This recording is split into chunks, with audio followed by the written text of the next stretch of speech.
વીર પરમાત્માને નમસ્કાર કરીને આજના આ સ્વાધ્યાયની આપણે શરૂઆત કરીએ.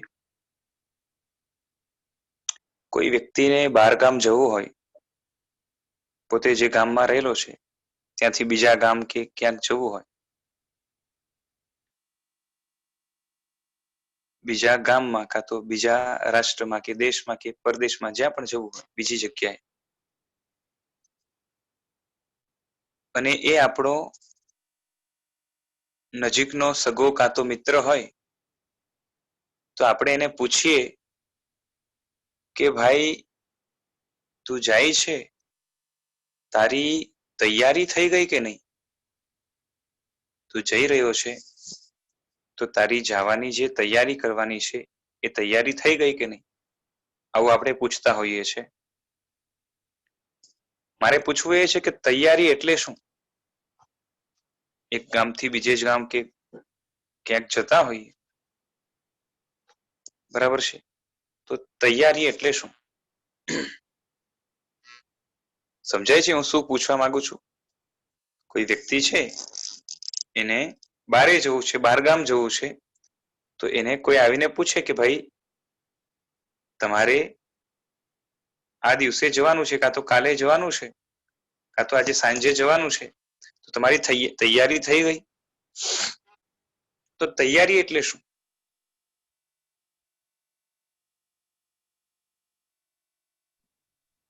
સમજાય છે મારો પ્રશ્ન? તૈયારી એટલે જે રિક્વાયર્ડ હોય, નેસેસરી હોય એ બધું ભેગું કરવું અને જે કાંઈ પણ ત્યાં નેસેસરી થવાનું હોય એ બધી વ્યવસ્થા કરવી, એને તૈયારી કહીશું. બરોબર. એટલે ટૂંકમાં એમ કહી શકાય ને કે અહીંયા આપણે જ્યાં રહીએ છીએ આપણી સગવડની લગભગ વ્યવસ્થા આપણે અહીંયા કરેલી છે, પરંતુ ત્યાં જશું તો ત્યાં કંઈક સગવડ હશે, નહીં હોય, પણ એનાથી આપણે પેલા પ્રિપેર્ડ રહીએ કે કદાચ આ વસ્તુ ત્યાં નહીં હોય તો મારે કેવું છે કે આખું ઘર તો ભેગું ન લઈ જઈ શકાય. કોઈ હોટલ કે કોઈ જગ્યાએ કાં તો જે છે કોઈના મકાનમાં કે કઈ જગ્યાએ રહી શકાય, પણ રહેવું પડે તો એમાં મિનિમમ રિક્વાયરમેન્ટ તરીકે મને જે વસ્તુ લાગવાની છે, દાખલા તરીકે કપડા લાગવાના છે, સમજો કે ખાવાનું ન મળ્યું તો થોડુંક જે છે ને ખાવાનું ભેગું લઈ જાય, કાં તો થોડાક પૈસા ભેગા લઈ જાય કે ચલો પૈસા કમથી કમ સાથે હશે ને તો જે જોતું હશે એ મળી જશે. એટલે મિનિમમ રિક્વાયરમેન્ટ્સને ધ્યાનમાં રાખીને થોડીક લક્ઝરી પણ સમજો કે ધ્યાનમાં રાખીને એ બેગમાં પેક કરે, અને એ જે બેગ પેક કર્યું એને આપણે તૈયારી કરીએ છીએ. સમજાય છે મારી વાત બરાબર? ટૂંકમાં ત્યાં અગવડ ન પડે, ત્યાં આપણું લગભગ બધું બેસિક કમથી કમ સચવાઈ જાય,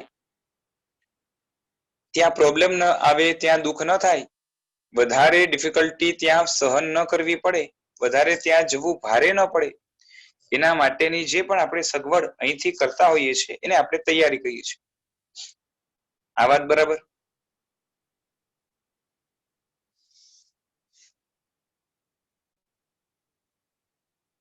હા બોલવાની છૂટ છે બધાને, ના હોય તો ના બોલવાની પણ છૂટ છે. બરાબર. હાજી. બરાબર ને? હવે એક વસ્તુ કે જે વ્યક્તિ જન્મે છે, જાનવર તરીકે, ઝાડ તરીકે, માણસ તરીકે, કોઈ પણ રીતે જન્મે છે, એ જન્મ સાથે આગળ જઈને એનું મૃત્યુ એ કમ્પલસરી છે કે ઓપ્શનલ છે? કમ્પલસરી. કોઈ પણ જીવ જન્મે છે, એ જન્મ સાથે એટલે એ જન્મ્યો એના પછી થોડાક ટાઈમમાં કે વધારે ટાઈમમાં એને મરવાનું છે, એ મરવાનું કમ્પલસરી કે ઓપ્શનલ છે? એટલે કે કોઈ એવા મળશે કે જે જન્મ્યા પણ હવે મરવાનું નથી એને, એવા જીવો જોતા મળે ક્યાંય? ના, ન મળે. બરાબર ને? એટલે જન્મ્યા એટલે મરવું કમ્પલસરી છે. આ વાત બરાબર? હવે મર્યા એટલે શું થયું અને જન્મ્યા એટલે શું થયું? તો કે આપણે પરભવમાંથી અહીંયા આવ્યા, નવું શરીર વગેરે બનાવ્યું, આ શરીર અમુક સમય સુધી ટક્યું અને પછી આ શરીરને છોડીને આપણે બીજી જગ્યાએ ગયા. એટલે કે નવું શરીર આપણે ધારણ કર્યું, બનાવ્યું, એની અંદર આપણે રહ્યા, એ થયો જન્મ. અને રહ્યા પછી જ્યારે આ શરીરને છોડીને ચાલતા થયા, એ થયું મરણ. બરાબર છે? તો આ રીતે કેવું છે કે શરીરનો સંયોગ એની સાથે શરીરનો વિયોગ કમ્પલસરી છે. એટલે કે શરીરનો સંયોગ થયો હોય અને પછી ક્યારેય વિયોગ ન થયો હોય એવા કોઈ પણ દ્રષ્ટાંત કે દાખલા કે એવા કોઈ પણ જે છે ને જીવો તમને દુનિયામાં જોતા નહીં મળે. હા, કોઈ 2 મિનિટમાં મરી જાય, કોઈ 2 સેકન્ડમાં પણ મરી જાય, કોઈ 20 વર્ષે મળે, કોઈ 200 વર્ષે મરે. બરોબર છે? પેલા ગાલાપાગોસ આઇલેન્ડના એક જે કાચબા હોય છે, 200-300 કાં તો એનાથી પણ અધિક એમની લાઈફ હોય છે. એટલે મારે એ કેવું છે કે life span it may be short or long. ઘણા બધા વૃક્ષો ઝાડો હોય છે કે 500-1000 વર્ષના પણ કદાચ મળે, પણ એ એની શું કહેવાય કે ખતમ ના થાય મળેલી બોડી, એમાંથી એને જવું ન પડે, એને છોડવું ન પડે એવું કોઈ જીવ નહીં મળે. બરાબર છે? એટલે કમ્પલસરી કે જે જન્મ્યો છે એને મરવાનું છે. અને જન્મ્યો છે એટલે કઈ નહીં પરંતુ ક્યાંકથી આવ્યો છે, અને ક્યાંકથી આવ્યો એ જન્મ થયો, અને ક્યાંક જવાનો છે એ મરણ થયું. તો હવે આપણે ક્યાંક જવાનું છે એ કમ્પલસરી છે કે ઓપ્શનલ છે? અહીંથી પણ આપણે ક્યાંક જવાનું છે એ પણ મરણ કમ્પલસરી છે, માટે જવાનું પણ કમ્પલસરી જ થઈ ગયું. બરાબર છે? એક ક્વેશ્ચન હતું આમાં. જી બોલો. તમે જે પેલા દાખલો લીધો, તૈયારી થઈ ગઈ, એમાં તો તમારું ડેસ્ટિનેશન તમને ખબર છે કે હા હું બરાબર છે, જગ્યા A થી જગ્યા B પર જાઉં છું, મુંબઈ થી અમદાવાદ જાઉં છું. બરાબર છે. આપણો જે મેટાફર અગર તમે ભાવ માટે લીધો, એક ભાવથી બીજા ભાવમાં જઈએ, હા, તો એ તો ખબર નથી, તો કેટલી તૈયારી કરવાની એના માટે? હા, એની પણ વાત આપણે કરશું. બરાબર છે? We will gradually go towards that point. બરાબર છે? તમારો ક્વેશ્ચન મને સમજાઈ ગયો, આપણે એના ઉપર જ આવશું. એટલે આટલું તો નક્કી થઈ ગયું ને કે અહીંથી જે છે ને છોડીને ક્યાંક જવાનું એ કમ્પલસરી થઈ ગયું. એટલે મરીને જવાનું છે એ નક્કી છે. બરાબર છે? આજે જઈ શકીએ, કાલે જઈ શકીએ, 50 વર્ષ પછી જઈ શકીએ, પણ જવાનું છે એ નક્કી છે. બરાબર છે? આપનો પ્રશ્ન થઈ ગયો ને તો માઇક ઓફ કરી દેજો, જેથી શું છે આપનું ત્યાંનું ડિસ્ટર્બન્સ પછી અહીંયા સુધી ના આવે, એટલે બધાને ડિસ્ટર્બ કરશે. યસ યસ, બરોબર છે.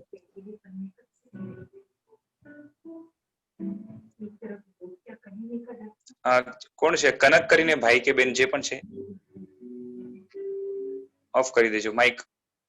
હા, તો હવે જો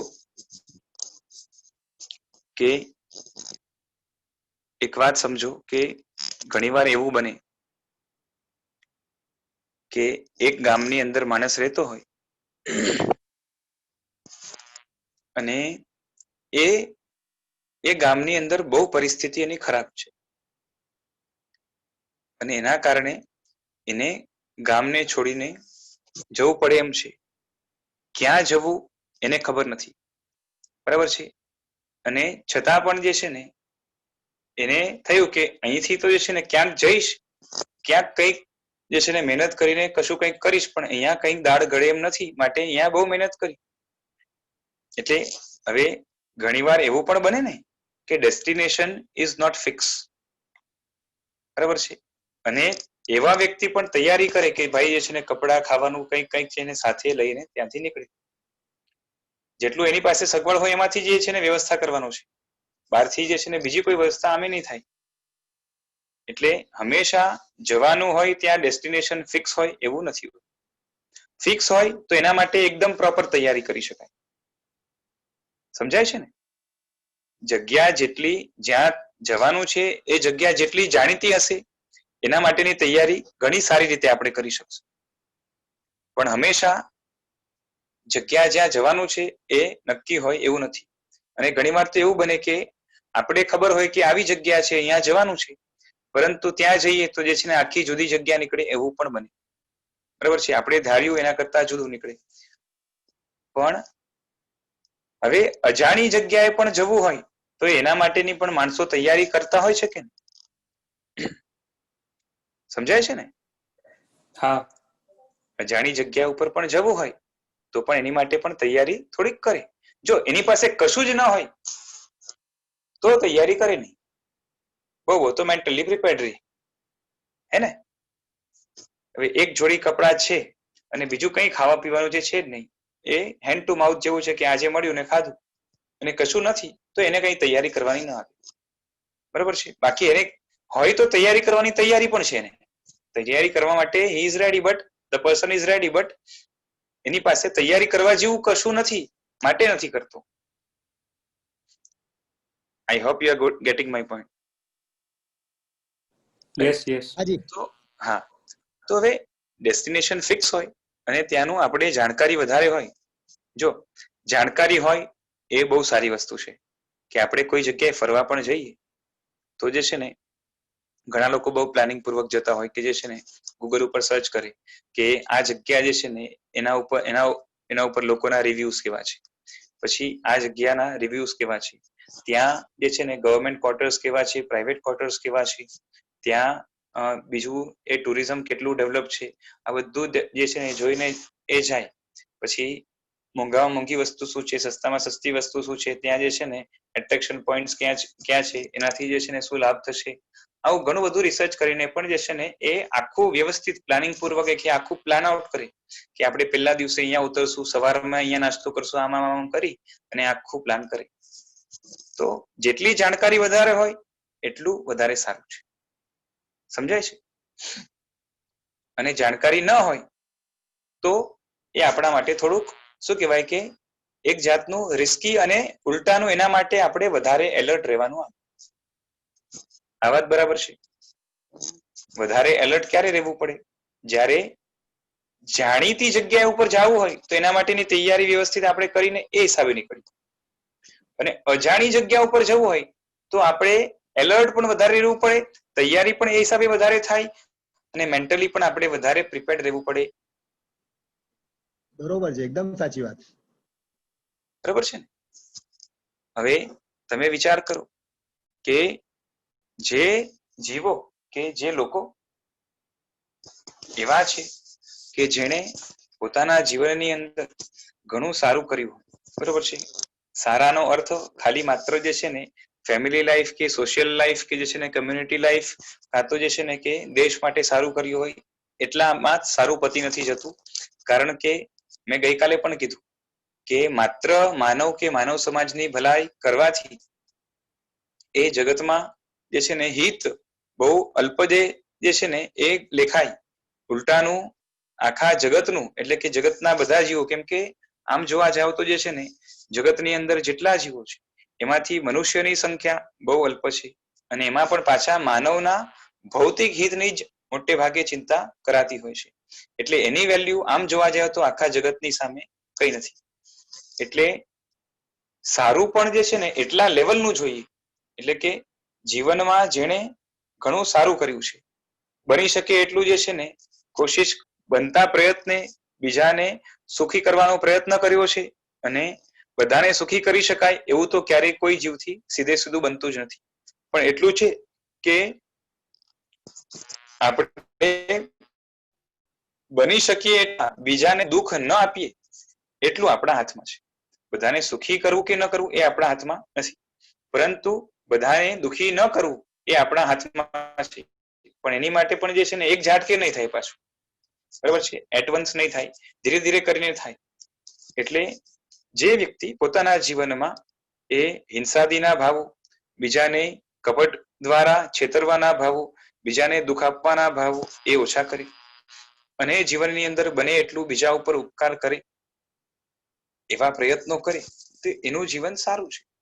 અને એ વ્યક્તિ આવું સમજેલો હોય કે જીવનમાં સારું કરવાથી એના ફળો પણ સારા આવે, અને એવું એને કોન્ફિડન્સ છે, માટે એ વ્યક્તિને એટલી તો જે છે ને જીવનમાં પોતાના જીવનના કારણે એક જાતની ખાતરી હોય કે મને મળશે તો જે છે ને સારી ગતિ મળશે.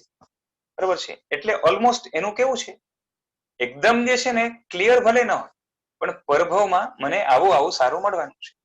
તો એની પ્રિપેરેશન થોડીક જે છે ને લાઇટ હોય, અને પાછે એકદમ એલર્ટ ના રહી એવું નથી. કારણ કે સમજો કે દાખલા તરીકે સારું કરવાના કારણે એને સ્વર્ગ મળ્યું, તો સ્વર્ગની અંદર તો એવા સુખો હોય, એની અંદર જે લુપ્ત થઈ જાય, એની અંદર શું કહેવાય કે આસક્ત થઈ જાય, એની અંદર સાવ ચોટી જાય, તો એના કારણે પોતાનું ભાન ભૂલાઈ જાય.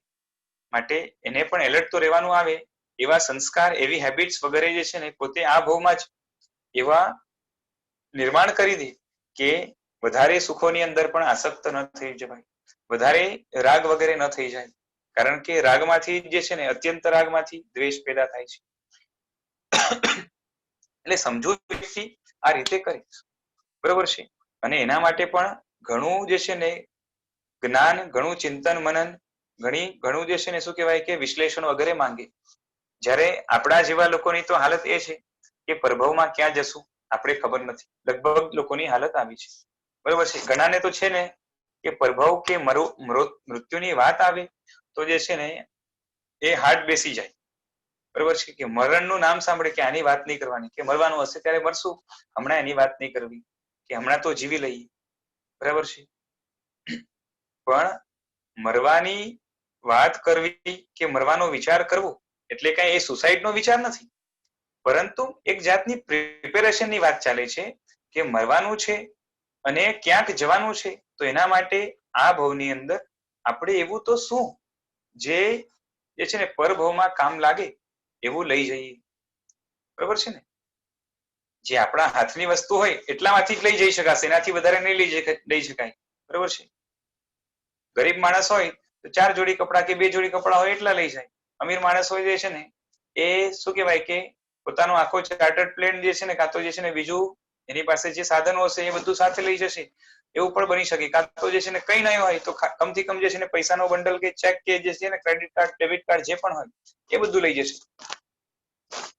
અને એ બધું નહીં તો કમથી કમ જે છે ને શું કહેવાય કે એનું આ કનેક્શન હોય ને, શું કહેવાય કે ઇન્ટરનેટ એક્સેસ હોય, જેના કારણે જે છે ને ધારે ત્યાં દુનિયાના કોઈ પણ કોર્નરમાં જે છે ને પોતાના બેંક એકાઉન્ટમાંથી પૈસા ક્યાંય પણ જે છે ને ટ્રાન્સફર કરી શકે, એના દ્વારા એ કંઈ પણ વસ્તુ ખરીદી શકે. એટલે આવા પ્રકારની કોઈ પણ પ્રકારની તૈયારી પોતાની શું કહેવાય કે હેસિયતના હિસાબે, પોતાની લિમિટેશન્સના હિસાબે, પોતાની શક્તિના હિસાબે વ્યક્તિ પ્લાનિંગ કરીને એ પ્રિપેર્ડ કરતો હોય છે, બરોબર છે. હવે વિચારો કે આમ જોવા જઈએ તો કેવું છે કે અહીંથી એક ગામમાંથી બીજા ગામ જઈએ તો બહુ તો નુકસાન શું થાય કે શરીરને અને શરીરના સુખોને કંઈક હાનિ પહોંચે.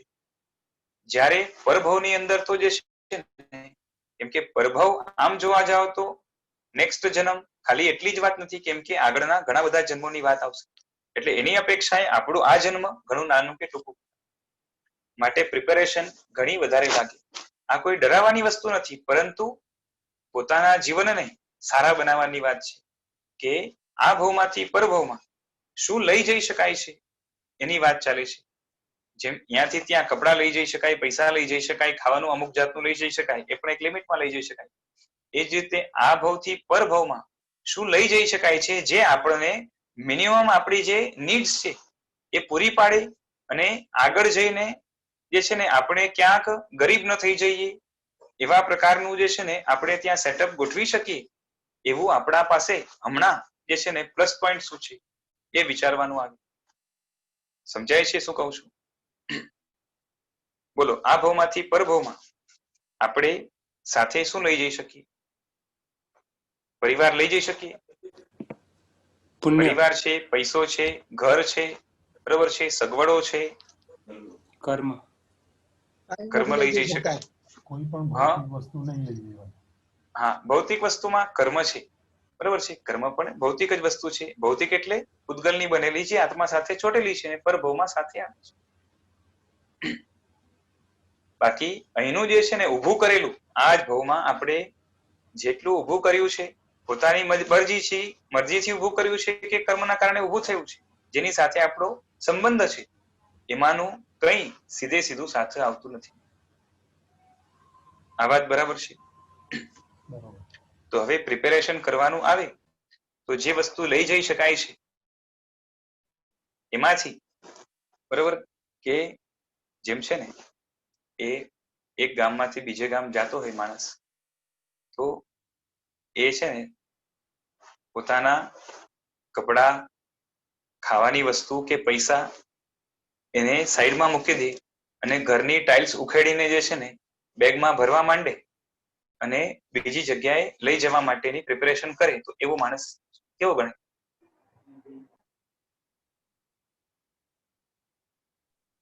સમજાય છે ગાંડો માણસ. કે ત્યાં પણ જે છે ને કદાચ ટાઇલ્સની જરૂરત પડે, બરોબર છે, માટે હું ટાઇલ્સ લઈ જાઉં છું અને ટાઇલ્સનું વજન ઘણું છે માટે કપડા નહીં લઈ જઈ શકાય, બરોબર છે, અને પૈસા વગેરે પણ નહીં લઈ જઈ શકાય. ખાવાનું પણ જે છે ને જેટલું ખાવાનું છે એટલા વજનની ટાઇલ્સ લઈ જાઉં, કાં તો ઈંટો લઈ જાઉં, બરોબર છે. આવો માણસ ગાંડો ગણાય ને. યસ. એટલે લઈ પણ કઈ વસ્તુ જવાય? લઈ પણ કઈ વસ્તુ જવાય જે આગળ જઈને અધિક બેનિફિટ કરાવે, બરોબર છે. ટાઇલ્સ સાવ નકામી નથી, પણ ઉલટાનું જે છે ને બોજો વધારે અને થાક પણ વધારે અને બીજી જે જરૂરત વસ્તુ જે છે ને જરૂરિયાતવાળી વસ્તુ એનો અભાવ કરાવે, એવું જે છે ને ન કરાય. એટલે સ્માર્ટ વ્યક્તિ હોય, થોડોક પણ સમજદાર હોય તો લઈ જઈ શકાય એમાંથી પણ કયું લઈ જાય? ટાઇલ્સ પણ લઈ જઈ શકાય છે, ઈંટો પણ લઈ જઈ શકાય છે અને પૈસા પણ લઈ જઈ શકાય છે, પણ હોશિયાર વ્યક્તિ હોય એ પણ લઈ જઈ શકાય એમાંથી પણ કયું લઈ જાય? ઓછી મહેનતે વધારે કામ આવે.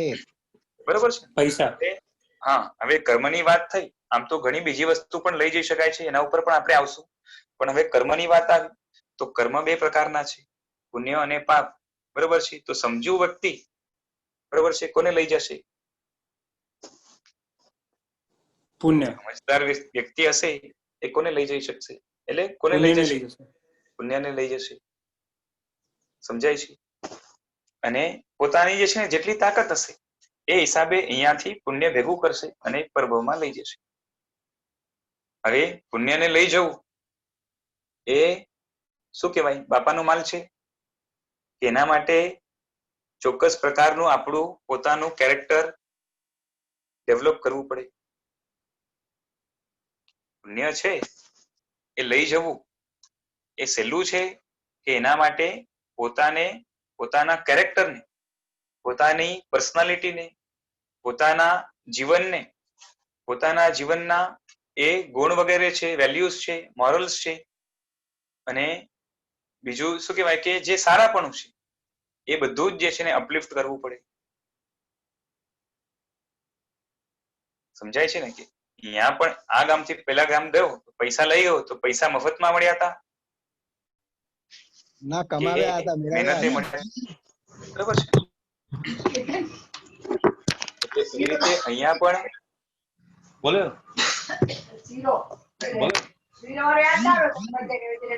બોલે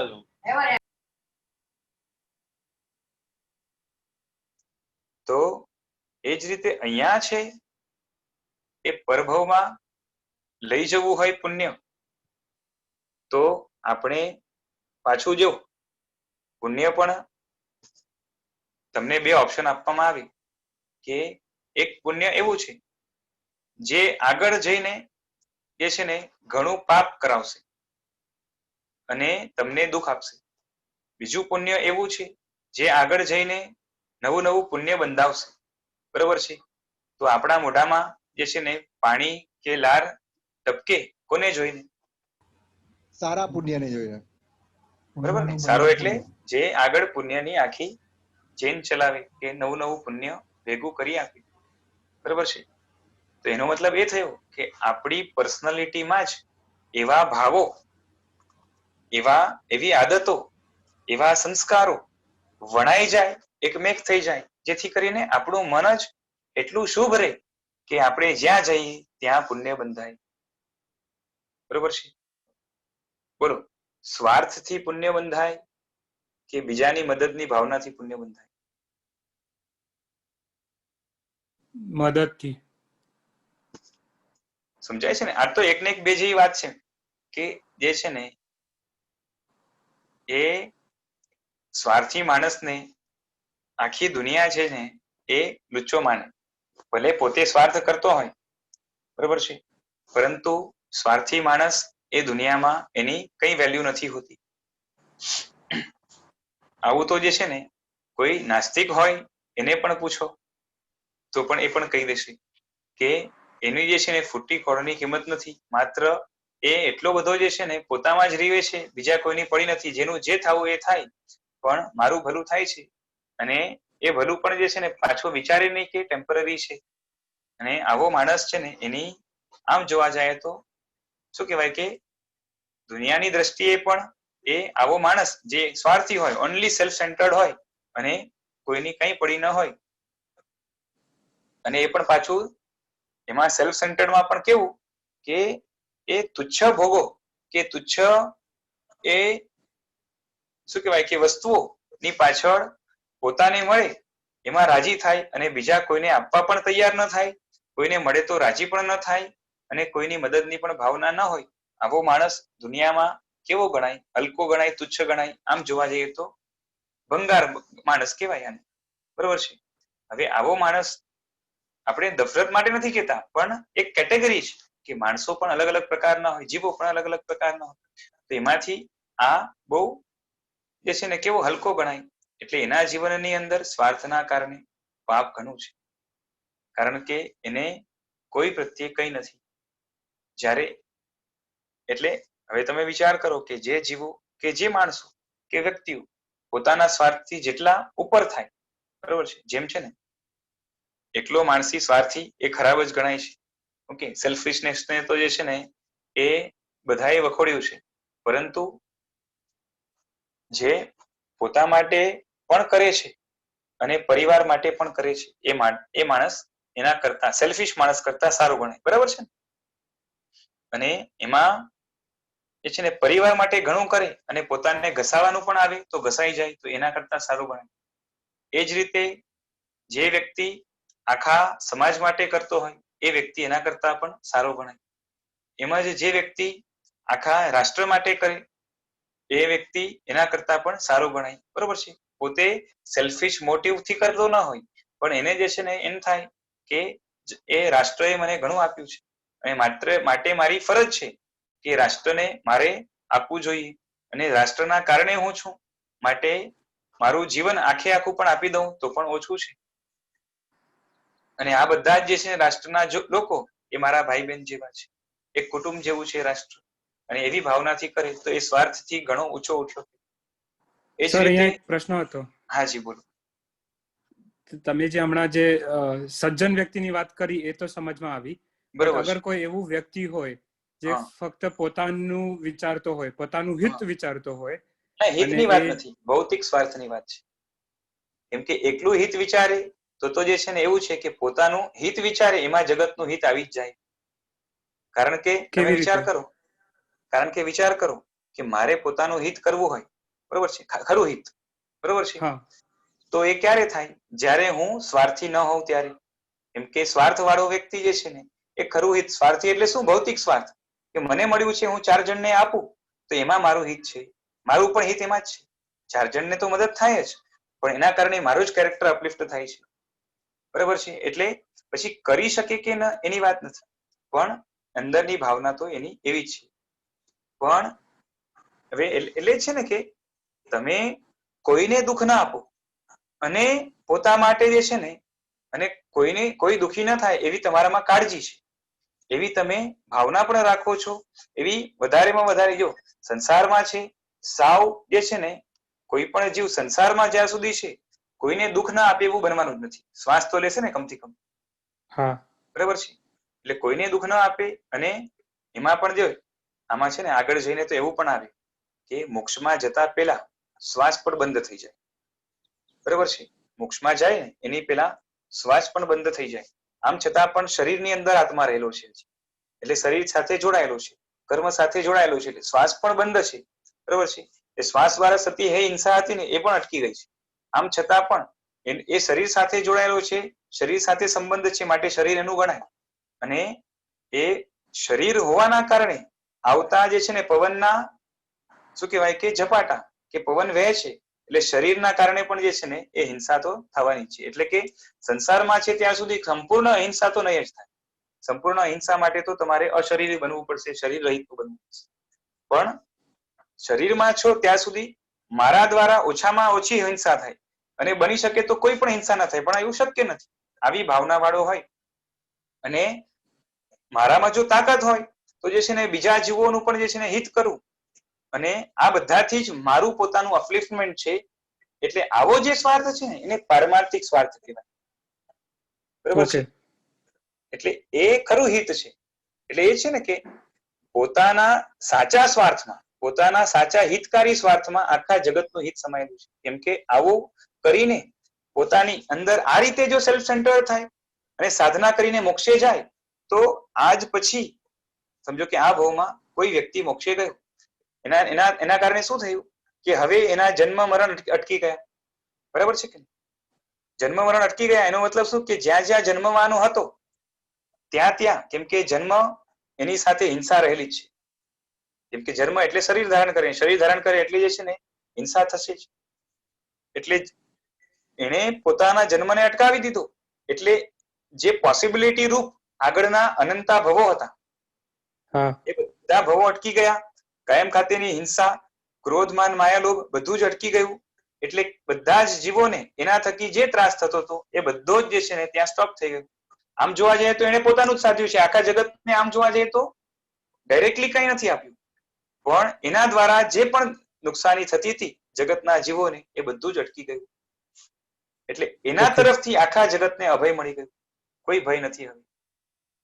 સમજાય છે?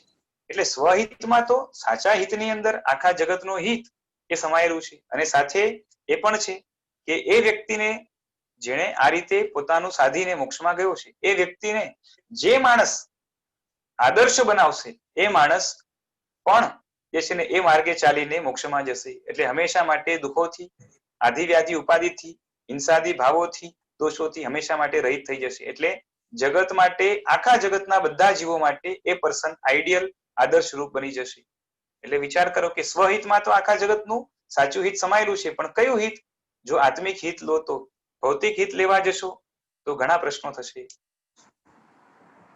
એટલે હમણાં જે સ્વાર્થની વાત ચાલે છે એ કઈ અપેક્ષા એ છે કે એટલો સ્વાર્થી છે કે કોઈને કંઈ આપવા તૈયાર નથી. બરોબર છે? એક રોટલી પણ આપવા તૈયાર નથી, એક જે છે ને કોઈને પાણી પીવડાવવા તૈયાર નથી. આવો અત્યંત સેલ્ફ સેન્ટર હોય તો આવો માણસ દુનિયા માટે જે છે ને એક જાતનો બોજ કહેવાય, કે એક ભંગાર ખોટીનો માણસ કહેવાય. બરોબર છે? કોઈને ખોટા ચિતરવા માટે નથી કહેતો, પણ આવું એનું પર્સનાલિટી જે છે ને કમ્પેરેટિવ સ્ટડી કરીએ જગતના જીવોમાં તો એના કારણે લાગે કે આ સૌથી નીચી કેટેગરીનો માણસ ગણાય. એમ સ્વાર્થથી જેમ ઉપર ઉઠે અને લોકો માટે કંઈક, કાં તો જીવો માટે કંઈક કરવા તૈયાર થાય, જેમ જેમ આગળ વધે, એમ સમજો કે આખી દુનિયા માટે કોઈ કરવા તૈયાર હોય તો એને હજી સારો ગણાય, દેશ કરતા પણ આગળ વધીને. અને એમાં પણ મોટે ભાગે મનુષ્યોની વાત આવે છે. હવે એમાંથી મનુષ્યો સાથે વાઇલ્ડ લાઈફની પણ આખા જગતની કેર લેનારો હોય કે આ મોટા મોટા જાનવરો છે એમને પણ નુકસાન ન થાય એમની પણ કાળજી લેવાય, એ વ્યક્તિ હજી સારો ગણાય. બરોબર છે? હવે એમ તમે આગળ વધતા વધતા જાઓ. સર આમાં નેગેટિવ પણ હોઈ શકે ને કે હું આખા જગતનું બેનિફિટ કરું છું, બટ મારું અગર ઓલ્ટરનેટિવ મોટિવ છે કે હા મારું નામ થાય, યશ થાય, મને બધા ઓળખે, તો એમાં પછી સ્વાર્થનું એ તો સ્વાર્થ છે. હા, એટલે એમાં હા એટલે ખરો જે છે ને એમાં એમ જોવા જાય તો કલ્યાણનો ભાવ જ નથી બીજાના. એટલે એમાં સારા કાર્ય કરે છે, બધાનું કરે છે, બટ અગર એ ઈચ્છે છે કે એ કરીને અગર એનું નામ થાય યા એના બીજું કઈ થાય તો બસ એ જ છે. જો આમાં છે ને 3 કેટેગરી હોય. ઘણા એવા હોય બીજાનું સારું કરતા હોય, પણ એનાથી એને પૂરેપૂરું જે છે ને પોતાને જ લાભ જોઈએ છે. Okay, right? તો આ તો એ ફર્સ્ટ કેટેગરીના જ ગણાય. આમ ભલે બહારથી આવા હોય. બરોબર છે? કેમ કે જેમ છે ને, હું તમને કહું કે જે કસાઈને જે છે ને બકરી મારવી જ છે, એને એ કેટલું પણ ઘાસ ખવડાવે, ઘાસ ખવડાવવાથી બકરીની ભૂખ દૂર થશે, પણ ઘાસ ખવડાવતી વખતે પણ એને પાપ જ લાગશે. કેમ? એ વિચારે છે કે આ બકરી જાડો થશે તો વધારે પૈસા કમાવશે. હા, એટલે એને દયાના પરિણામ નથી, મદદ કરવાના પરિણામ નથી, સ્વાર્થ છે. બીજા નંબરે એવા ઘણા જીવો હોય જેને જગતના કલ્યાણમાં એટલો બધો રસ હોય કે એની ખાતર જે છે ને કે આ શરીર તો આમે નાશવંત છે, ભલે ફના થઈ જાય, મરવાનું તો છે જ, ઘણું સારું કરીને જાઓ તો લોકોનું બેનિફિટ થાય અને આ વસ્તુ જે છે ને સારી ગણાય. બરોબર છે? અને એમાં જેને આનંદ આવતો હોય તો એમાં એનો ભૌતિક સ્વાર્થ ઘણો ગૌણ છે અને જગતના જીવોના સુખમાં એ પોતાનું સુખ માને છે, એ સારો વ્યક્તિ ગણાય અને એને નેટ છે ને પુણ્ય બંધાય. પછી અમુક જીવો મિડલ કેટેગરીના હોય કે એને પોતાનું નામ થાય, પૈસા મળે, આ થાય, ફેવર મળે, એમાં પણ રસ હોય અને સાથે સાથે આ બધી ક્રિયાઓમાં પણ સારો ઇન્ટરેસ્ટ હોય કે જગતનું પણ સારું થાય તો સારું છે. તો એને જેટલો સ્વાર્થ છે એટલું પાપ બંધાશે અને જેટલું સારા ભાવ છે એટલું પુણ્ય બંધાશે. એ રહેવાનું છે. બરોબર છે? એટલે ઇટ નોટ મેઇન ઇન્ટેન્શન ઉપર છે, તમે શું કરો છો, બરોબર છે, એ સેકન્ડરી છે. કે આખા જગતનું જો તમે વિચાર કરો, તીર્થંકરોનું તમે સાંભળ્યું હોય ને તો પૂર્વના ત્રીજા ભાવમાં તીર્થંકરો એ ભાવના ભાવી કે આખા જગતના બધા જીવોને જો ખરેખર ધર્મ મળી જાય તો સારામાં સારું છે અને એવી શક્તિ જો મારામાં આવી જાય તો બધાને ધર્મ પમાડી દઉં. ત્યારે કોઈને ઉપદેશ આપવા નથી ગયા, બરોબર છે, પણ અંદરથી જ ભાવના એટલી ઉત્કૃષ્ટ હતી કે એના કારણે પુણ્યના જેટલા પ્રકાર છે ને એમાંથી સૌથી શ્રેષ્ઠ પ્રકાર એમને બંધાયું છે. આમ જોવા જાય તો ત્યારે કોઈ ક્રિયા નથી. એટલે પુણ્ય બાંધવા માટે મુખ્ય તો અંદરમાં આપણો હેતુ કે ઇન્ટેન્શન કેવો છે અને કેટલો તીવ્ર છે એ ડિપેન્ડ કરે છે એના ઉપર. પછી જયારે અવસર મળ્યો ત્યારે તીર્થંકરોએ જે છે ને શક્ય એટલું જે છે ને જગતના જીવોને તારવા માટેનો પ્રયત્ન પણ કર્યો છે. અને એમાં પણ લિમિટેશન્સ તો આવવાના, કારણ કે જગતના બધા જીવોને તારી શકાતા પણ નથી. અમુક લોકો યોગ્ય છે પણ નજીકમાં નથી માટે તારી શકાતા નથી, અને અમુક લોકો નજીકમાં છે પણ અયોગ્ય છે માટે તારી શકાતા નથી. અમુક લોકો આગળ જઈને યોગ્ય થશે માટે કાળથી દૂર છે માટે તારી શકાતા નથી. આવા અનેક કારણો છે. માટે શક્ય પ્રયત્ને જેટલા જીવો નજીકમાં છે એને તારવા માટેનો પૂરો પ્રયત્ન તીર્થંકરોએ એ મેક્સિમમ પોસિબલ એ કર્યો છે. બરોબર છે? પણ એટલે કહું છું ને કે ભાવના ઊંચી હોય અને થાય ઓછું એ બહુ મહત્વનું નથી. ઊંચી ભાવના છે ને એ મહત્વનું છે. એટલે એ જ કહું છું કે આપણા જીવનમાંથી તીર્થંકર પોતાનું સ્વ કલ્યાણનું યા પોતાનું આ બધાનું કલ્યાણ થશે, એમાં મારું બી કલ્યાણ થશે એવું એક થોડું બી ઈચ્છા હોય એમાં. જો એમાં કેવું થાય છે, તીર્થંકરોને ખાતરી છે કે એ પોતે શાસ્ત્રના પારગામી હોય છે અને પાછે એ એના શાસ્ત્રના વચનો ઉપર એમને આરપાર જે છે ને ક્લેરિટી સાથે શ્રદ્ધા હોય છે. બરોબર છે? આંધળી શ્રદ્ધા નથી. અને માટે જાણે છે કે ધર્મ સિવાય જગતના જીવોનું કલ્યાણ નથી. માટે આ ધર્મ મને મળ્યો છે અને આના દ્વારા મારું કલ્યાણ તો નિશ્ચિત છે. એટલે પોતાનું કલ્યાણ નિશ્ચિત છે, જાણે જ છે. બરોબર છે? હવે કોણ બચ્યું? તો કે જગતના જીવો બચ્યા. ખ્યાલ આવે છે? રાઈટ. તો પોતાનું કલ્યાણ થવાનું છે આ ભાવમાં એ જાણીને એમાં એમને એ ભાવમાં તો નહીં, માનનું યા એવું કઈ ક્વોલિટી એમને ખાલી એટલી ખાતરી છે કે હું ધર્મના શરણે છું ને અને ધર્મને વફાદાર છું, અને જેટલી વફાદારી ધર્મને મારી વધારે હશે, કારણ કે ધર્મ એટલે બીજું કઈ નથી, મારા પોતાના જ અંદરના જે શુદ્ધ ભાવો છે, બરોબર છે, એને હું જેટલો વફાદાર રહીશ એટલો મારામાં શુદ્ધિનો પાવર વધશે અને એ જ મને મોક્ષ અપાવશે. એટલે એમને એટલી ખાતરી જ છે કે આ ધર્મ જગતના જીવોની અંદર પડ્યું છે, એ જાગે તો બધાનો મોક્ષ થઈ શકે. માટે પોતાનું કલ્યાણ તો નિશ્ચિત જે છે ને જાણે જ છે કે આના દ્વારા, બરોબર છે, પરંતુ આ જો બધાને મળે, બરોબર છે, એક વાત્સલ્યના ભાવથી એમને આ ભાવના થઈ છે. એટલે એમાં પોતાનું સ્વાર્થ તો જે છે ને એ ત્યારે એમાં સમાયેલું નથી એમ કહી શકાય. કેમ કે જે છે ને પોતાનું સ્વાર્થ જે હતું ને અસલી સ્વાર્થ, હિતકારી સ્વાર્થ, બરોબર છે, એ તો નિશ્ચિત થઈ ગયું છે.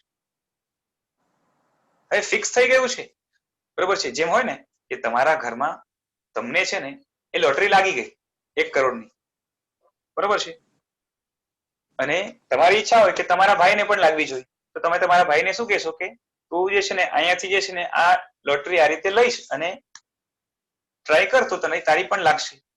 એટલે ત્યાં શું થયું કે જે ભાઈની લોટરી છે એમાં આપણે કોઈ લાલચ નથી, બરોબર છે, આપણું જે છે ને સેફ થઈ જ ગયું છે ઓલરેડી, બરોબર છે. પણ મને મળ્યું તો મારા ભાઈને પણ મળે.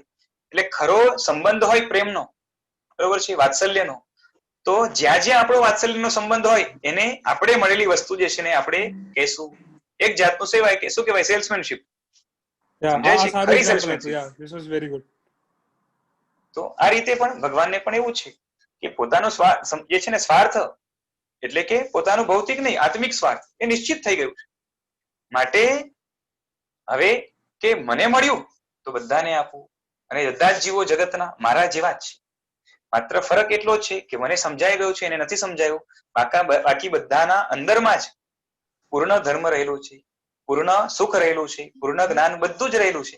માત્ર જો એને ખોલવામાં આવે, જેમ મને મળ્યું એમ બધાને મળે, એવી ભાવના છે.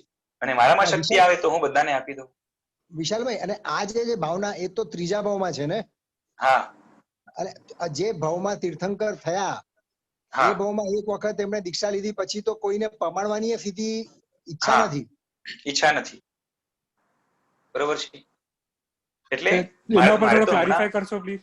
હા, એ વસ્તુ આમ છે ને થોડું કોમ્પ્લિકેટેડ થઈ જાય એટલે માટે મેં હમણાં નહોતી લીધી કે મેં કીધું અહીંયા બહુ અમુક લોકો બહુ બેસિક લેવલ ના છે એટલે થોડું એટલા માટે ન લીધી. ચલો હવે વાત નીકળી છે તો કહી દઉં કે કેવું છે કે સારી ભાવનાઓ હોય ને આપણા જીવનમાં, એ સારી ભાવનાઓ પણ હંમેશા હાઈ લેવલ ઉપર હોય એવું નથી હોતું. સમજાય છે? ઓકે. ક્યારેક શું થાય કે ભાઈ ઉપર અત્યંત પ્રેમ જાગે ત્યારે ઘણું બધું કરી દઈશું, અને નોર્મલી પ્રેમ હોય જ, આવું બને ને, ઇન જનરલ હોય. એટલે ભાઈની વાત ખાલી એક્ઝામ્પલ આપું છું, કોઈ પણ હોય, પછી પત્ની હોય કે દીકરો હોય કે કોઈ પણ હોય, જેની સાથે આપણા પ્રેમના સંબંધ છે, લાગણીના સંબંધ છે, જેનું આપણે હિત ઈચ્છીએ છીએ, જેને આપણે આપણા પોતાના માનીએ છીએ, બરોબર છે. આ રીતે જ્યાં જ્યાં આપણે પ્રેમ કે વાત્સલ્યના સંબંધો છે ત્યાં ક્યારેક અત્યંત ઉભરાય પ્રેમ તો આપણે એની માટે વધારે કંઈક ગિફ્ટ લાવશું, કંઈક મોંઘી વસ્તુ લાવશું, કાં તો જે છે ને એને ફરવા લઈ જશું કે કંઈ પણ કરશું, બરોબર છે. એટલે ભાવ ક્યારેક અત્યંત જાગે અને ક્યારેક જે છે ને નોર્મલ હોય, બરોબર છે. આ જ રીતે તીર્થંકરને પણ જે આ ભાવના થઈ તો એ ભાવના સારી હતી જ, પણ એ એક લેવલ સુધી એટલી બધી વધી કે એમને તીર્થંકર નામ કર્મનો બંધ થયો એટલે બંધાયું. અને ખાલી બંધ થયું એવું નહીં, નિકાચિત થયું એટલે સ્ટ્રોંગ થયું. એના કારણે શું થાય છે કે આ તીર્થંકર નામ કર્મ એવું કર્મ છે જે એમના નેક્સ્ટ ટુ નેક્સ્ટ ભાવમાં, એટલે જે ભાવમાં એ મોક્ષે જશે એ મોક્ષે જતા પહેલા એ કર્મ એને એટલું બધું જે છે ને શું કહેવાય કે ફેસિલિટી પૂરી પાડશે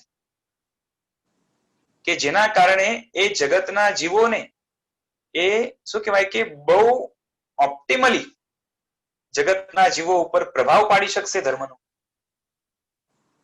અને ધર્મનું શાસન જગતની અંદર સ્ટ્રોંગ બનાવશે. સમજાય છે?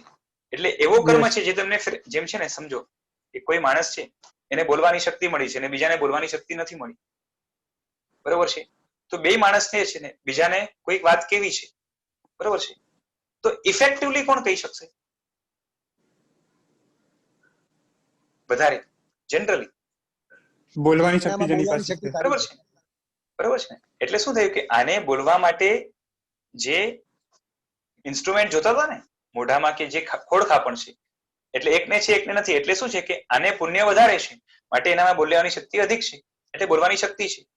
એટલે પુણ્ય એ એને એવી ફેસિલિટી આપે કે એ સામેવાળાને કન્વિન્સ કરી શકે કે બોલી શકે કે પોતાનો મેસેજ પહોંચાડી શકે. એ જ રીતે તીર્થંકર છેલ્લા ભાવની અંદર જ્યારે કેવલ જ્ઞાન થયા પછી, બરોબર છે, આ તીર્થંકર નામ કર્મનો ઉત્કૃષ્ટ ઉદય થાય છે. ઉદય એટલે એ આખું પોતાનો પ્રભાવ બતાવે છે. અને તીર્થંકર નામ કર્મ શું કરે છે કે કેવલ જ્ઞાન ભગવાનને થાય એના પછી આ કર્મ જે છે ને ભગવાનની આસપાસ એટલી બધી સમૃદ્ધિ ગોઠવી દે કે જેના કારણે ઘણા બધા લોકો એની આસપાસ આવે.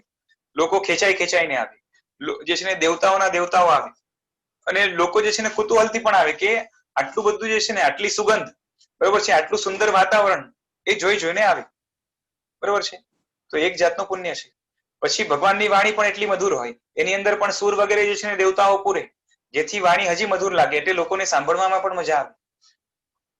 અને આવું ઘણું બધું હોય છે. અને કેટલા બધા તીર્થંકરોના જે છે ને અતિશયો હોય છે, જે લોકોને આશ્ચર્ય પમાડે, જેથી કરીને લોકો ખેંચાઈને આવે, ભગવાનની વાણી સમજાય, અંદરમાં ઉતરે. એટલે ભગવાન બહુ ઇફેક્ટિવલી સામેવાળામાં જે છે ને ધર્મનો પ્રભાવ પાડી શકે છે આ કર્મના કારણે. આ જો નહીં હોત, એમને જે છે ને ખાલી ઉપાશ્રયમાં બેસીને જે છે ને ઉપદેશ આપત, તો જે ઇફેક્ટિવલી જે ઉપદેશ આપવો જોઈએ, હૃદય વિંધાવવું જોઈએ કે હૃદયની અંદર ઉપદેશ જવો જોઈએ, જેટલું ઇફેક્ટિવલી એટલું ના જાય.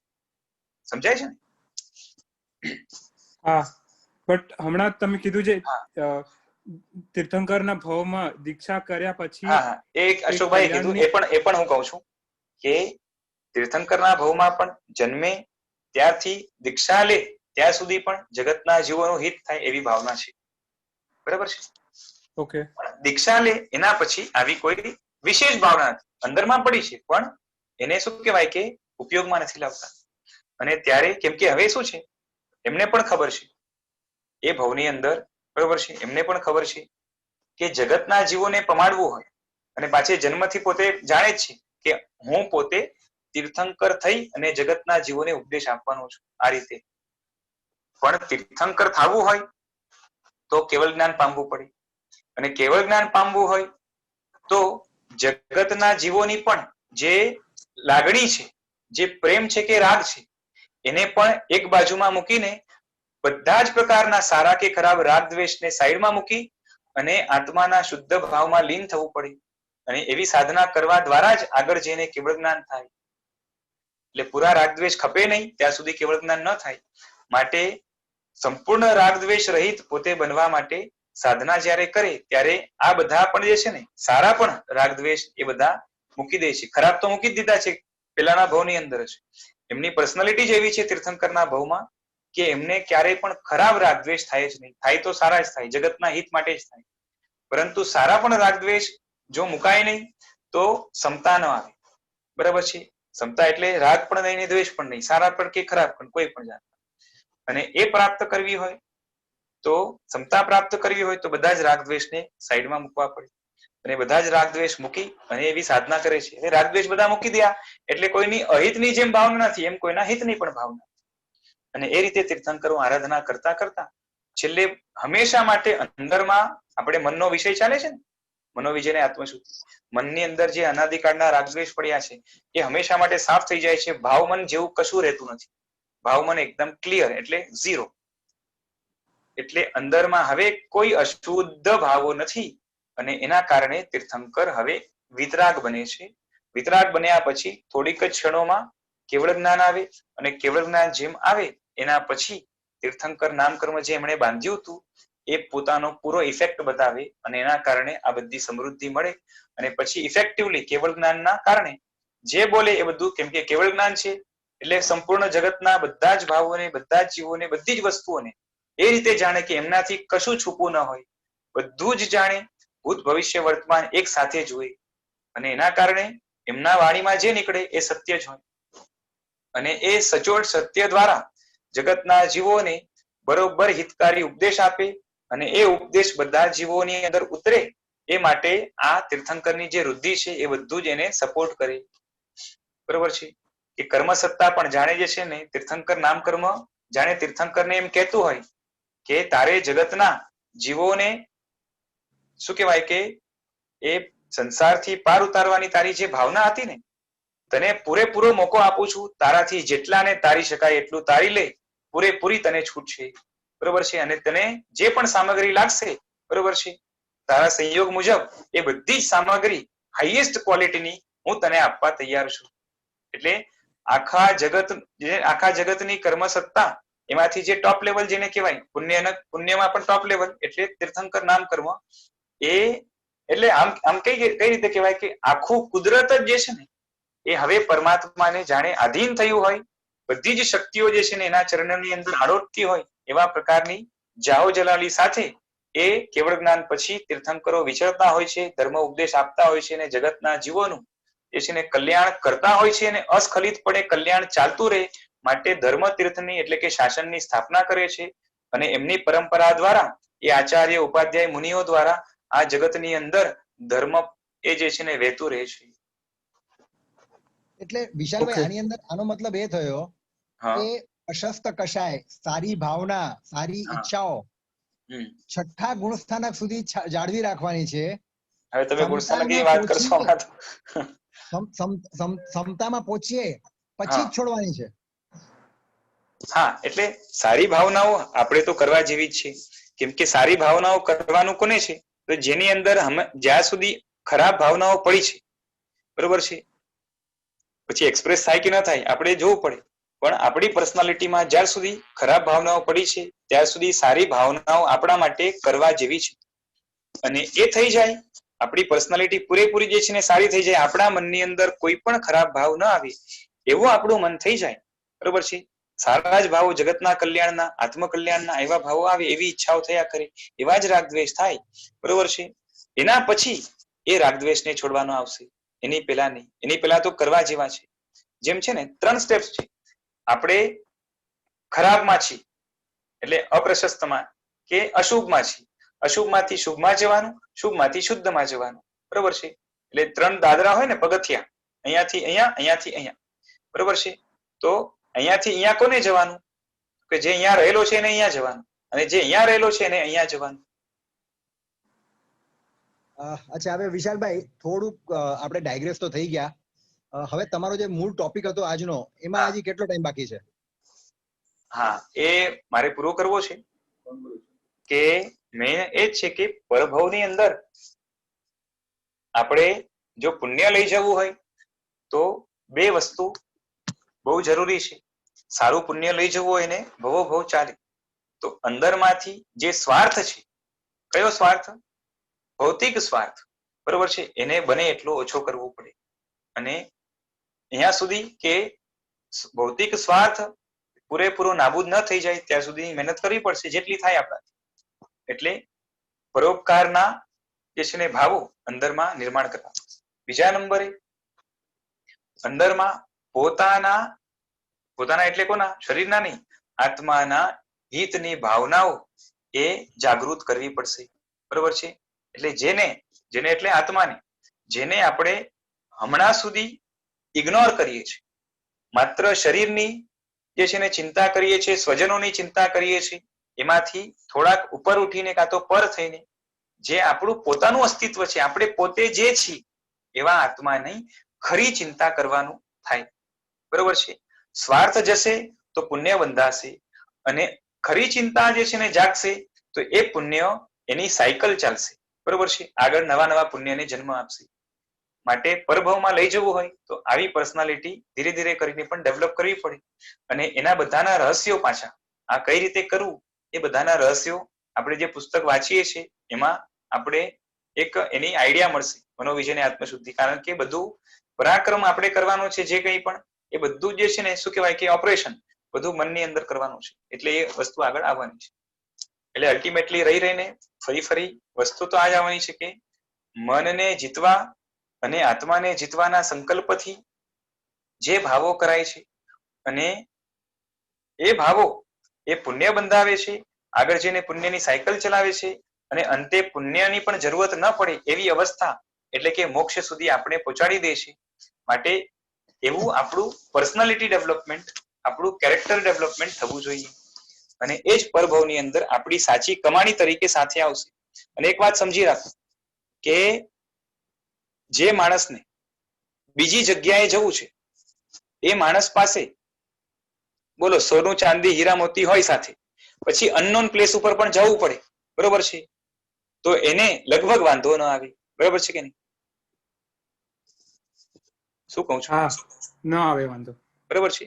તો અહીંથી જે છે ને સારી પર્સનાલિટી એવી જે છે ને વણાઈ જાય આપણા અંદર, તો આવું જે છે ને સ્વાર્થ રહિત પણ પરોપકારની વૃત્તિ અને આત્મિક ચિંતા આ જો આપણા અંદર વણાઈ જાય, આપણું જીવન આવું થઈ જાય, તો પરભવમાં જે છે ને આજે મરવું પડે ને તોય આપણે જે છે ને કોઈ ચિંતા ન થાય, બરોબર છે. એ કેમ કે એ છે ને આપણી પાસે શું છે, જગતની અંદર આ ભૌતિક જગતની અંદર પણ સારામાં સારું સુખ પણ જોઈતું હશે તો પુણ્યથી મળશે. અને પુણ્ય નવું પુણ્ય પેદા કરે એવા પ્રકારનું જે પુણ્ય છે એને પુણ્યાનુબંધી પુણ્ય કહેવાય. અને એ પુણ્ય એવું છે જે આગળ જઈને આત્માને પુણ્યની જરૂરત જ ન પડે એવા પ્રકારના મોક્ષ સ્થાનમાં પણ પહોંચાડે છે. માટે આત્માની ખરી મૂડી હોય તો આ પરભવની અંદર લઈ જવાનું આવે તો પુણ્યાનુબંધી પુણ્ય ભેગું કરવું જોઈએ. એટલે શુદ્ધિનું લક્ષ્ય અને સ્વાર્થ ને ગૌણ કરી અને પરોપકાર વૃત્તિ જીવનમાં કેળવાવી જોઈએ. બરાબર છે. આજ ખરી આપણી આ જીવનની કમાણી કહી શકાય. માટે જન્મને સફળ કરવો છે તો આ કરવું પડશે. અને એમને જ જે છે ને પથ્થરની જેમ જ એ બને અને તૂટે, બરોબર છે, એવી જો લાઈફ જોઈતી હોય તો પછી બીજું કશું કરવાની જરૂરત નથી. જેમ ચાલે છે એમ ચાલવા દો. સમજાય છે? બાકી જન્મ વિશે ઘણું કહી શકાય એમ છે, પણ એટલું જ છે કે જન્મ દુઃખરૂપ છે એ નક્કી છે, પણ જન્મ આગળ જઈને દુઃખને હંમેશા માટે ખલાસ કરી આપે એવું બનાવવું હોય તો આપણે બનાવી શકીએ આપણા હાથમાં છે. જેને જન્મ છે એને મૃત્યુ નિશ્ચિત છે, પણ મૃત્યુ છે એને જન્મ હંમેશા હોય એવું જરૂરી નથી. જેનું મૃત્યુ એવું છે જે હંમેશા માટે કર્મથી રહિત બની ગયું છે, એવો થઈ ગયો છે તો એ મોક્ષમાં જશે. એટલે મૃત્યુ પછી જે મોક્ષમાં જાય છે, મરીને મોક્ષમાં જાય છે, એને ફરી જન્મ નથી. એટલે મૃત્યુ પછી જન્મ કરવો કે ન કરવો એ આપણી આરાધનાની વાત છે. હા, અહીંયા આપણી પાસે એવી તાકાત નથી કે ડિરેક્ટલી મોક્ષમાં જઈ શકીએ, પરંતુ મોક્ષ માટેની પૂર્વ ભૂમિકા બાંધવી હોય, બરોબર છે. ખરા હીરા માણેક જવાહરાત કે સોનું ચાંદી જે છે ને એ આપણા માટે જે પરભવમાં લઈ જઈ શકાય એ છે આ પુણ્યાનુબંધી પુણ્ય. અને એ આપણે જો આવડી જાય બાંધતા, એના માટેને પ્રયત્ન થાય, આત્માની ને મનની શુદ્ધિ કરવાનું લક્ષ્ય બંધાય તો આ શક્ય છે. એ આપણે બધા કરીએ એવી અભિલાષા છે. બરાબર છે. બાકી જન્મ વિશે ઘણું કહી શકાય એમ છે. આપણે 2 સેશન લીધા, પછી આવતા વખતે આપણે જે મૂળ ટોપિક ચાલે છે મનોવિજયનો, એમાં પછી આપણે આગળ વધશું. બરાબર છે. આ પ્રસંગો વાત ચાલુ થઈ. જી બોલો. તીર્થંકર નામકર્મ ઉપર એક ફોલો અપ ક્વેશ્ચન હતું. હા જી બોલો. તો આ 5મા આરામાં કાલ મુજબ તીર્થંકર નામકર્મ બંધાય કે આના પ્રભાવે ન બંધાય? હમણાં પણ તમે તીર્થંકર નામકર્મ બાંધી શકો, પણ એ છે ને એ નિકાચિત ન કરી શકો. નિકાચિત એટલે જે દ્રઢ કરવાનું હોય એ ન થાય. દ્રઢ એટલે શું કે તીર્થંકર નામકર્મ બાંધી તો જે છે ને ઘણા બધા જીવો શકે, પણ નિકાચિત અમુક જીવો જ કરી શકે. જેનું કેમ કે છે ને બધા જ આત્માઓ ધારે તો પણ તીર્થંકર ન થઈ શકે. અમુક ફિક્સ આત્માઓ જેવા છે જેની અંદર કરુણા જગતના જીવો માટે એટલા હાઈ લેવલની થાય, બધામાં ન થઈ શકે. નોર્મલ બધામાં હોય, ધારો તો તમે પણ કરી શકો કે આખા જગતનું હિત થાવ, કલ્યાણ થાવ, બરોબર છે. પણ જે ઉત્કૃષ્ટ વાત્સલ્યના ભાવ થવા જોઈએ ને એ અમુક આત્માઓમાં જ થાય. એટલે જો તમે એવા આત્મા હશો તો તમારામાં અવશ્ય થશે. પણ એ પણ આ કાળની અંદર તીર્થંકર નામકર્મ તમે બાંધી શકશો. નિકાચિત કરવા માટે જે છે ને એ એવા શું કહેવાય કે એવો કાળ પણ જોઈએ, અને એવા એ શરીર આદિના સંગ્રહ વગેરે પણ લાગતા હોય, બરોબર છે. હવે લગભગ એવું છે, હવે મને એકદમ પાક્કું ધ્યાન નથી, લગભગ એવું છે કે આ કાળની અંદર તીર્થંકર નામકર્મ નિકાચિત નથી થતું. બાકી કર્મગ્રંથ વગેરે જે ભણ્યા હશે એમને ખબર હશે. જ્યાં સુધી મારે ધ્યાનમાં છે બાંધી તો શકાય છે, પણ નિકાચિત લગભગ નથી થતું. હા, ન થાય વિશાલભાઈ. થાય ને? ન થાય. હા, બરાબર છે. હા, એ છે કે હમણાં બાંધેલું જે છે ને એ પ્રભવમાં કેરી ફોરવર્ડ સાથે જાય અને ત્યાં જઈને તમે એને પાછું જે છે ને નિકાચિત કરી શકો. પણ એ છે કે આપણા જીવનને આ રીતે સફળ કરવું હોય તો આ રીતે, એટલે આમ સફળ કરવું હોય તો આ એક જે છે ને સુંદર રસ્તો છે, શ્રેષ્ઠ રસ્તો છે. પણ વિશાલભાઈ આપણે સમજો નિકાચિત ન પણ થઈ શકે, પણ અગર જો એવું નામ કર્મ બાંધવાનું આપણું કેલિબર થઈ જાય, યસ, તો એ મોટી વાત છે, ઘણી મોટી વાત છે. આપણા એનાથી આપણે આંતરિક પણ ઘણો લાભ છે, જગતને પણ લાભ છે, અને કોઈ વ્યક્તિ છે એને સમજો તીર્થંકર નામકર્મ બાંધ્યું છે, નિકાચિત નથી કર્યું, બરાબર છે, એવા જીવો પણ પરભવની અંદર પ્રભાવક એવા આચાર્ય મુનિ વગેરે થઈ જાય, બરાબર છે. એમનું મોક્ષ નક્કી, મોક્ષ નક્કી, તીર્થંકર નામ કર્મ બાંધનારનો મોક્ષ નક્કી હોય, કારણ કે સમ્યક તો વિના બંધાય. હા, બરોબર છે. એટલે અર્ધ પૂતગલ પરાવર્તની અંદર અવશ્ય જે છે ને એ જીવ મોક્ષે જાય, બરોબર છે. એટલે આ ભાવનાઓ કરવા જેવી છે. સ્વાર્થથી જેટલા આપણે ઉપર ઉઠીએ એટલું આપણું જે છે ને, આપણું અને જગતનું આપણા થકી પણ ઘણું હિત થાય. અને આ પાછી પરંપરા એવી ચાલે કે આપણું હિત થઈ જાય, આપણે મોક્ષમાં ગયા, પણ આપણા કારણે જે લોકોનું હિત થાય એની પરંપરા ચાલે. એટલે અનંત કાળ સુધી આપણા શું કહેવાય કે શરૂ કરેલા એ પ્રયાસ દ્વારા અનંત કાળ સુધી જે છે ને એ, એટલે એનું એન્ડ ના આવે ત્યાં સુધી જે છે ને આપણા થકી વાયા જીવોનું કલ્યાણ થતું રહે, જગતનું કલ્યાણ થતું રહે. કલ્યાણ એટલે સુખ, બરાબર છે.